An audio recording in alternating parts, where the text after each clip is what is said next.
Sahabat Suara Tapian, kami ingin mengomentari banyak tulisan belakangan ini di media sosial, terutama di web, bahkan di Facebook.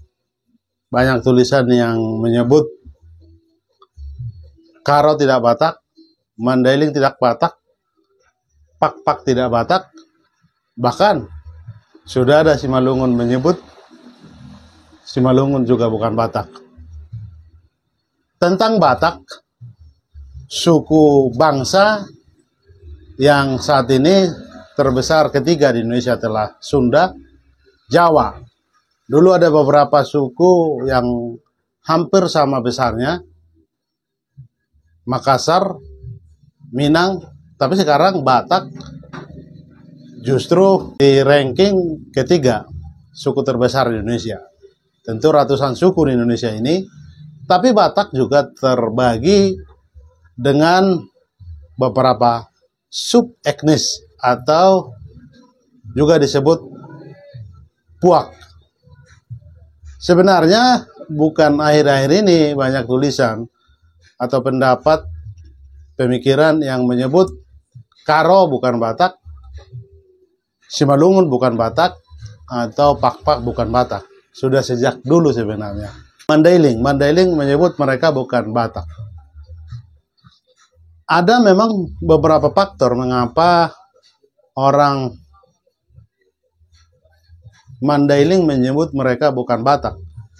Karena faktanya tidak semua orang Mandailing itu Batak. Ada memang perkaulan campur, ada memang asalnya dari Minang. Tapi kalau disebut atau Batak Mandailing tepat, atau ada Batak Karo, karena memang faktanya tidak semua Karo itu bukan asalnya Batak, ada memang keturunan India. Cuman banyak yang tidak memahami dengan luas dan luas. Kalau ada yang menyebut mereka bukan Batak, kita jangan tersinggung. Karena faktanya saya sendiri sudah berkali-kali menulis, memang yang selalu mendominasi mengatakan mereka Batak hanya Toba. Kalau kita sebut suku terbesar di Sumatera Utara, ada yang menyebut orang Jawa. Sebenarnya bukan, tetap Batak. Batak itu karena terdiri dari 6 etnis.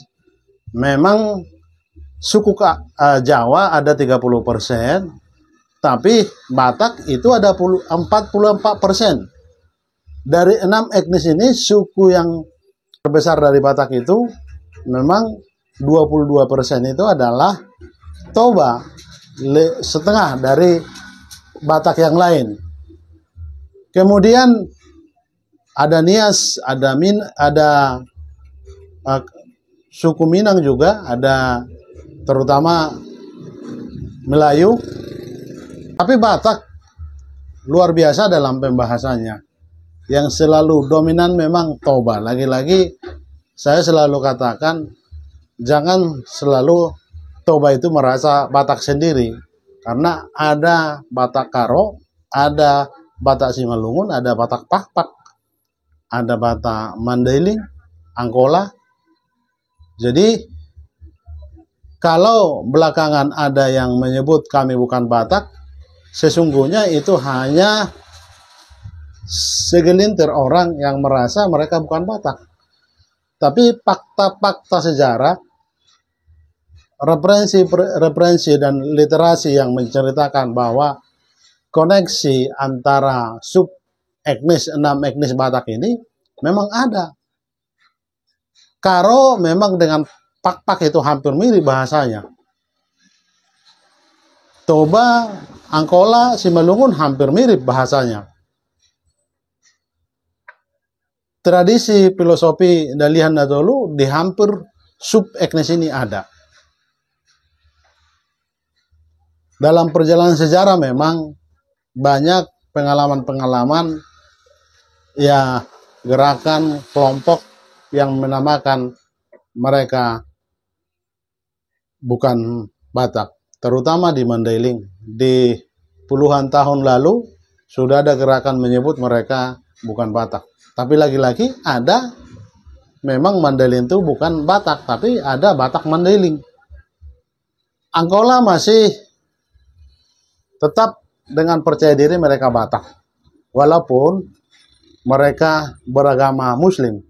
Tapi faktor-faktor yang mempengaruhi kami kira juga karena agama. Agama di Toba memang bisa disebut berjalan berbarengan. Memang Toba nanti berbagai latar belakang kekristenan, bukan HKBP, bukan banyak gereja-gereja yang berbasis dari suku Batak, khususnya Toba. Dan harus diingat ada 50 pusat gereja di Sumatera Utara. Sekitar 20-an itu berbasis Batak. Suku bangsa Batak maksud saya. Pembahasan kali ini soal kenapa ada yang menyebut mereka bukan Batak. Ini kelompok kecil sebenarnya, tapi memang harus didengar juga. Karena sampai misalnya pernah ada pengalaman pertengkaran antara kelompok yang menyebut mereka bukan Batak dan membagi perkuburan, atau kuburan tidak bisa menyatu karena mereka menganggap selain suku berbeda, agama juga berbeda, yaitu antara Toba dengan Mandailing. Ini sebenarnya tidak perlu diperuncingkan, tapi terus diingatkan bahwa tidak mungkin tidak ada hubungan. Lagi-lagi Toba jangan ngotot sendiri bahwa mereka hanya sendiri Batak, atau Toba merasa pusat dari seluruh Batak itu hanya dari Toba. Ini harus juga dikritisi. Tidak benar bahwa seluruh sub Batak itu ada asalnya dari Toba, atau masih ada kelompok yang sangat percaya diri bahwa pusat seluruh Batak itu dari Pusubuhit. Kalau kita belajar antropologi, beberapa gelombang kedatangan nenek moyang orang Batak, mereka berkali-kali punya kesempatan untuk sampai di tanah Batak. Jadi, bisa disebut berarti nenek moyang Batak itu Karo, Simalungun, Pakpak, Toba, Mandailing itu bisa ada perbedaan. Tapi pertanyaannya, adakah hubungan koneksitas? Saya kira ada. Tidak mungkin tidak ada. Maka kalau itu yang kita tonjolkan, kalau ada kelompok yang menyebut mereka bukan Batak, kita tidak akan tersinggung. Atau kalau ada yang ngotot kami bukan Batak, tidak bisa juga ngotot, karena faktanya 6 etnis Batak itu ada hubungannya dengan Batak. Batak secara keseluruhan maksudnya. Batak memang menjadi suku yang sangat dinamis pertumbuhannya, banyak diperbincangkan, banyak juga dalam tanda kutip diledek. Selain karena cepat perkembangan secara pendidikan orang Batak, secara kemampuan beradaptasi orang Batak di mana-mana, di seluruh wilayah penjuru di Indonesia ini ada orang Batak. Ini filosofi orang Batak, baik sub etnis Karo, Simalungun, Toba, Mandailing, Angkola, ya hampir seluruhnya berdaya juang, bersemangat, punya pengharapan. Tantangan yang mereka hadapi itu tidak akan membuat mereka terpuruk. Konten ini sebenarnya sudah berkali-kali kami sampaikan bahwa kalau ada keluhan, mengapa ada kelompok yang mendengungkan mereka bukan Batak, harus diresponi dengan positif, tidak perlu digerutui, tidak perlu dianggap ini sesuatu yang menyakitkan, tapi bagian dinamika yang harus diperbincangkan. Karena kalau misalnya Karo menyebut mereka bukan Batak, bukankah ada gereja Karo? Bukankah ada gereja Simalungun yang berbasis Batak? Bukankah gereja Angkola yang berbasis Batak? Saya kira itu perbincangan kami dari Suara Tapian sebagai media segmen yang mendengungkan diri budaya untuk kemanusiaan. Mudah-mudahan video konten seperti ini didengar dan diresponi bagian dari pencerahan